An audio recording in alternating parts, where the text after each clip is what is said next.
So, hi, welcome. This is a little podcast. I'm Katie Clive, and I'm the therapy assistant practitioner for the Macmillan Next Steps Cancer Rehabilitation Service. And I'm joined today by Lisa Izod. I'm the business manager for ambulatory care within the trust. And we're here today because we wanted to have a chat about the difficulties that patients who have had a cancer diagnosis and had been through the treatments, and how returning to work can be sometimes a little bit problematic. And I've worked with Lisa, haven't I? You have indeed. Quite a lot. For your sins, Katie, for your sins. Bless you. And so we thought we'd just try something new and do a little podcast to sort of just have a general chat around some of the difficulties and some of the things that propped up for you that made it a little bit tricky. Yeah, because I have to say, it was challenging. Definitely challenging. Oh, good. So, are you ready to give this a go? Oh, absolutely. Come on, then ask me the question. What you want to know? So, I'm just going to ask a basic one, just an overall one to start with. So, what did you find most challenging about returning to work after cancer? I think the psychological side to it was huge. That was absolutely huge. No two ways about it. I don't think you estimate what it's going to do to you mentally. And then the big one for me, which you were amazing at helping me with, was my fatigue. Oh my goodness, that was shocking. Absolutely awful. And to be fair, some days it still bites now. But the fact that we did so much together, I've got some really good coping mechanisms, so it's great. So I can do it now. And so what sort of coping mechanisms were they? Can you expand on that a little bit? So from that point of view, it was about the exercise. It was about giving myself permission to rest, taking breaks regularly, because you were really, really strong about that. And also because I travel around the county so much, you were like, when you get there, to your destination, take 10 minutes, cup of tea in the car, gather your thoughts, prepare yourself for the onslaught of the day. And actually, do you know what? That's probably one of the key things that I hold true to now. Makes such a difference. Just taking, I don't take 10 minutes now, but at the start I did. But now it's like just that couple of minutes just to decompress after the drive, gather my thoughts, have a cup of tea, gather all my stuff together, not look at my emails and stuff while I'm sorting myself out. That's good. And then head on in. So yeah, that I think is probably one of the fundamentals for me, most definitely. And it wasn't really complicated things that we were asking you to do, was it? It was quite straightforward and simple techniques and tips to try and manage that fatigue, wasn't it? Oh, absolutely. And not going off gung-ho with the exercise either, and that's the thing, is lots of people think, oh, I'm tired, I'm exhausted, I can't do any exercise. But actually, that's the psychological side to it. Because if you do some exercise, it helps you feel better. Yeah. And I don't think you appreciate that when you are genuinely so exhausted. Yeah. So just doing the little and often, and just doing the things that I could, because as you know, my balance was shot. And it still is not great even now, but I've learned to manage it and live with it. So having one of my push bikes on a bit of a turbo trainer at home, and I can go and have a cycle for 10 minutes and then have a break and do something else when I'm not at work. It's just like that makes a big difference to me, and it's just helped. And then now I'm gung-ho crazy. I'm doing line dancing and yoga. So and the things that I've always wanted to do but never thought I could. But actually now, because of the hints and tips and building myself gradually, and holding true to the things that you taught me, has made that big difference. It sounds like you really progressed since the first time we started working with you. I think trying to get hold of that fatigue and going back into a swimming pool, you were just doing a couple of lengths, weren't you? Yeah. Absolutely. And still getting out. And the leg pain after that was horrendous as well. So, from that point of view, to go from that to where I am now. And I think for everybody's individual. And, what works for me won't necessarily work for other people. But it's about embracing what works for you as an individual person, and just taking your time, giving yourself that permission to try stuff. And then if you just go, actually, I can't do this, I need to rein it in a bit, or actually, I feel really good, I can go on to something else. I think it is about that, and just that individuality. Yeah. I think that's key. So you're giving us a bit of background about your fatigue and how it was sort of affecting you. What were your main concerns about going back to work and sort of managing going back into the workplace after that long period of being off? And Yeah, so I mean, I guess I was quite lucky because I was able to work in between treatment because we were in COVID, that lovely pandemic that we had. So I was and the service director that was in post at that time made me work at home because obviously my immunity was really shot. So I think actually physically stepping back into the workplace for me was one of the big things as well. yeah, So from that point of view, it was just again taking my time, you know, trying things, seeing how I go. I mean, I've been really lucky with my line management support, I have to say, and I appreciate that again. I mean, people that work within the trust will get that, but people out with might not necessarily, in private industry and stuff. So from that point of view, working for the health service does make a big difference. There is no two ways about that.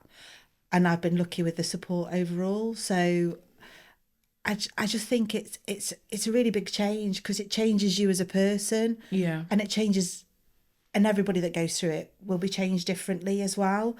And again, it's that individuality. What's affected me might not affect other people. And I think that's the thing, it's just acceptance, but yeah, that acceptance takes a long, long time. I was always nervous about coming back to work. Always nervous. It was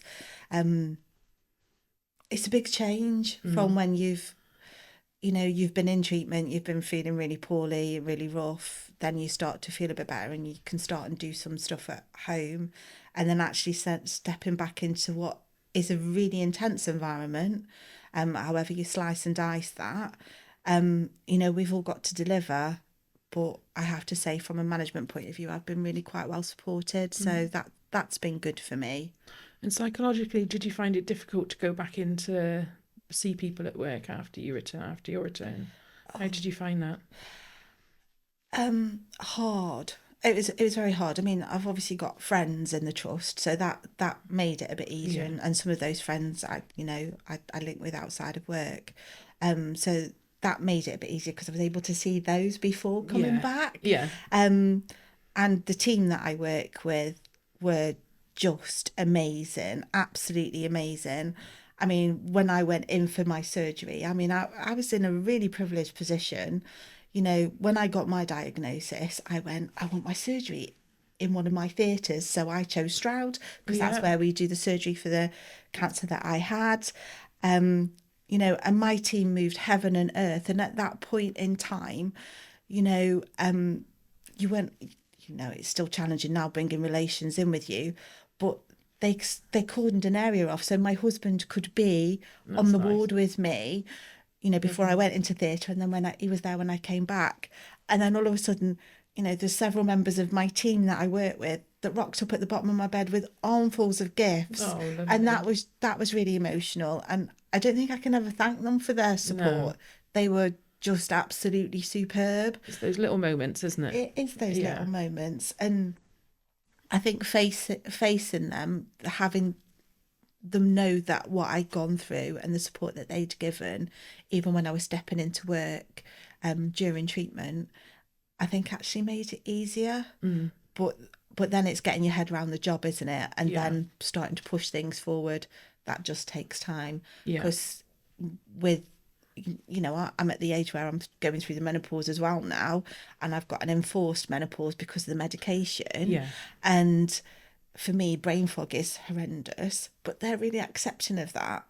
That's And it's nice. just like I could be in a meeting and go, I'm really sorry, I've forgotten the words I was going to say. Yeah, And they're just like, it's okay, Lise, don't worry, it's fine. And I think being open with people, I think has made that bit of a difference for me, most yeah, definitely. yeah. So I was quite lucky. Communication's a really big key, isn't it? To let people know how you're feeling a little bit around you, It is, makes yeah. things a little bit easier and helps them understand that maybe because your treatment has finished and you're back at work that actually you might not be quite feeling yourself still on Absolutely, days? absolutely, and that's the thing. And with having ongoing treatment like I have, I mean, I've got it for a minimum of 10 years Hmm. post surgery, chemo and radiotherapy. So they threw the lot at me. Yeah, So which is great because it's made a big difference, obviously. But the ongoing treatment itself has a massive impact. And I think that's not I just don't think as an individual you can underestimate that either. yeah. So, what would you say, thinking about the support you've had from us returning to work? So, what would you say are the top three things that you find sort of the most helpful in managing your return to work? The Hope course, Hmm. the absolute cracker for me was the Hope course and the psychological Yeah. impact that the whole process had on you, and being allowed to accept what had happened, talking to people that had gone through it as well, Hmm. having the hints and tips on how you can move yourself forward mentally. Yeah. That still rings true for me now. I still look back at the stuff that I've got and go, what did we say about that? Can that Yeah. help me, Amazing. And then Recipe for Health was another one, and the association with food and how you can get back to your healthy eating, because again, the treatment, dependent on what you have, it really messes with that. Yeah. I went through a really bad phase, I guess, through, and I remember talking to you about this, that it was minted lamb steaks, mashed potatoes and Yeah. veg, a ridiculous quantity that I needed when I was in treatment to help me get through. Yeah. And then actually bringing that back to a normal association Yeah. with that food, and just moving that forward, and then having the right portions, the quantities, the balance that was needed. And again, I refer to that quite regularly. Personal training that you Hmm. personally did with me was Yeah. just superb, and the fatigue management. Oh my goodness! I mean, like I said at the start, without that, I wouldn't be on my way as far as I am today. Yeah. And I know that for me, I've probably still got a long way to go, because I do get chronic fatigue still. I still get massive amounts of leg pain. I get crazy brain fog, some of which is induced by my medication. Yeah. So and all the side effects that brings as well. So that had a big impact.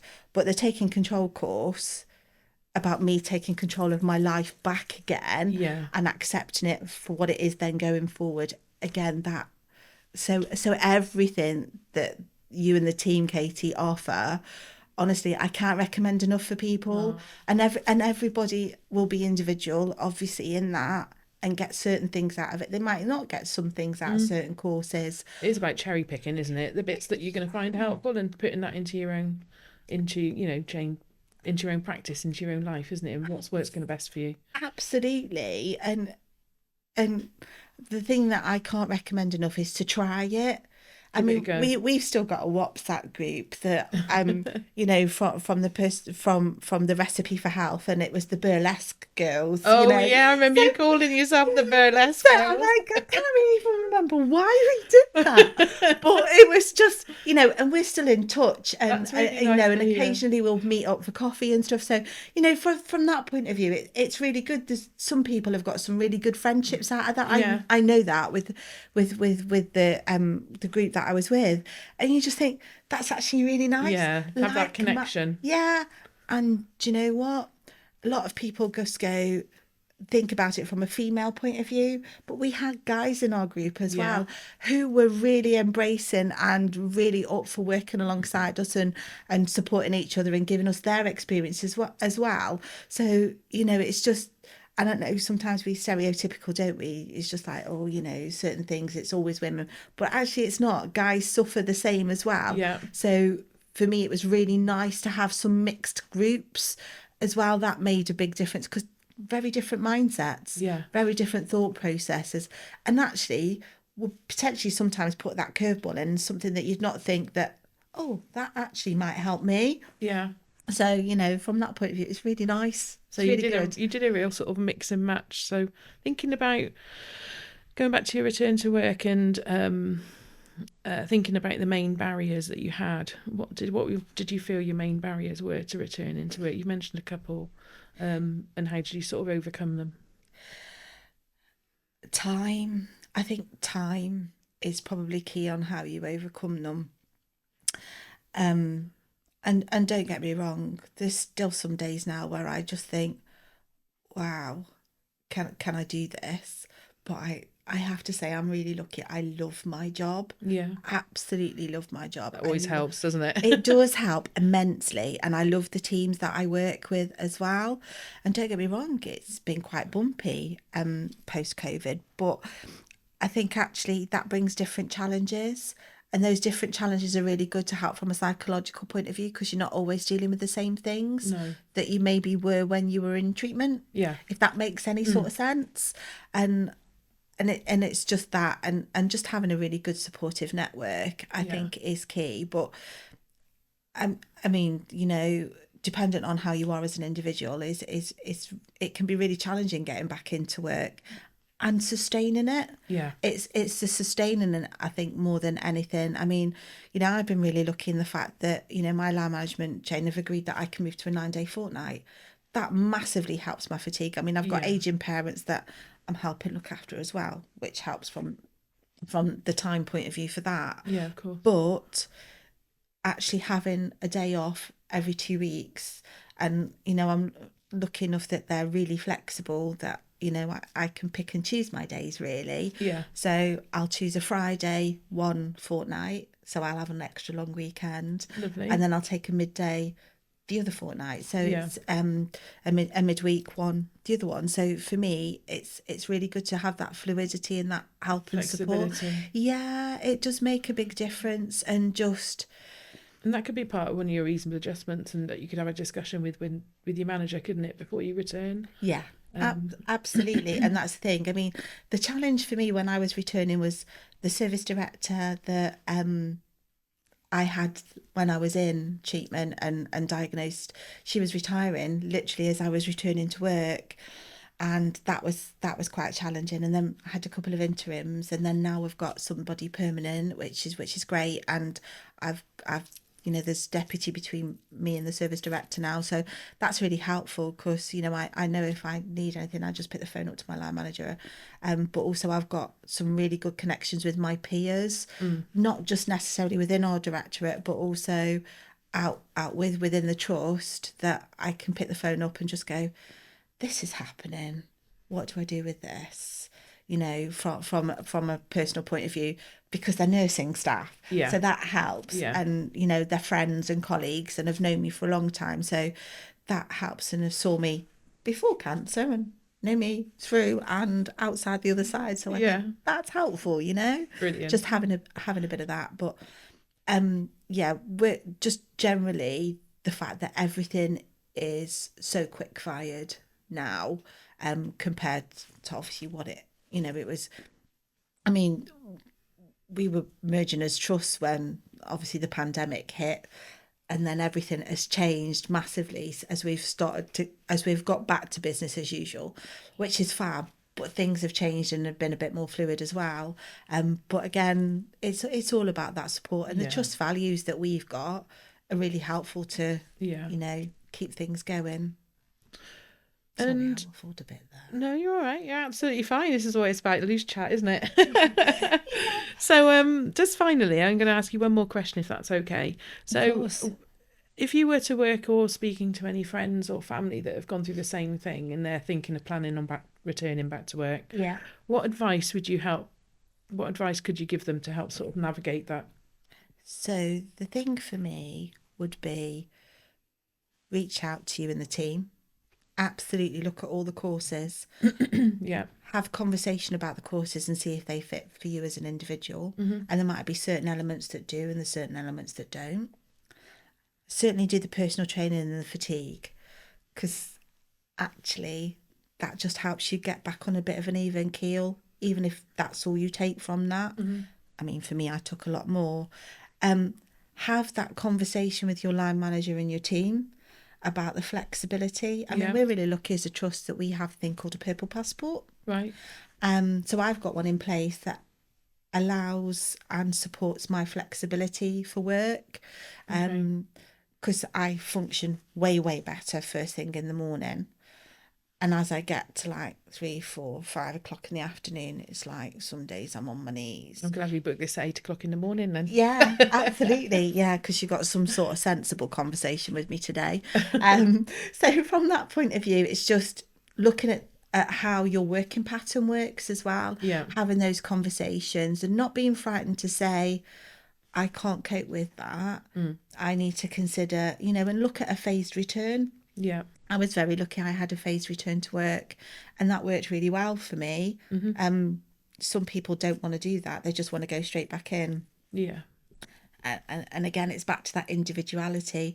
But certainly talk to your peers, talk to your line manager, talk to you guys from a course point of view, and grab every opportunity that you can to support you in that return to work. Because if you don't, I think at some point it bites. Yeah. And that's the thing. And Make feel things feel a bit harder. it does it's like pushing water uphill. Yeah. You're just getting constantly soaked and you're not Yeah. getting anywhere. Yeah. I mean, one of the things that I did on Love the that analogy. I've not heard that one before. old person Katie, that's what it is. But even from the Hope course and looking at the psychological side of it, I wasn't frightened to refer myself to Working Well when I got back into work, to go, actually I need some support. So I had 10 really good counselling sessions with them, Yeah. and they take you right back to things that you weren't actually thinking about talking about, but it helped me square with what had happened to me Yeah. from a cancer point of view, Yeah. and gave me some psychological coping mechanisms that took the Hope course to another level. So actually for me, I wouldn't have done that had I not have done the Hope course. Yeah. Because I would have, because I'm quite a private person, so me doing this is quite a big thing. Yeah. Appreciate that. But actually, it's also about giving back and letting everybody know that actually There is support. stuff that can help you, Yeah. and reach out and do it. Yeah. That's grand. Is there anything else you want to say? I think you've covered an amazing amount of hints and tips, and I think hopefully people listening to this in either on our picked it up from the website or wherever they pick it up from and listen to it, I think they probably feel reassured. I think, and just to say that there is support out there for people. There is loads of things that you can do to help sort of go from yourself, sort of get yourself settled back into the workplace. So Absolutely. thank you very much for No, coming in and talking to us. You're welcome. Thank you so much for asking me, and also the fact that running the fantastic courses that you do, they genuinely do make a difference. They really do make a difference. So if anybody's out there and wants to get in touch, do, because Yeah. can't recommend it enough. Seriously can't. I wouldn't be where I am today without them. I really wouldn't. Thank you. Seriously, thank you very much. I really appreciate it. It's been lovely to hear your feedback, to be fair.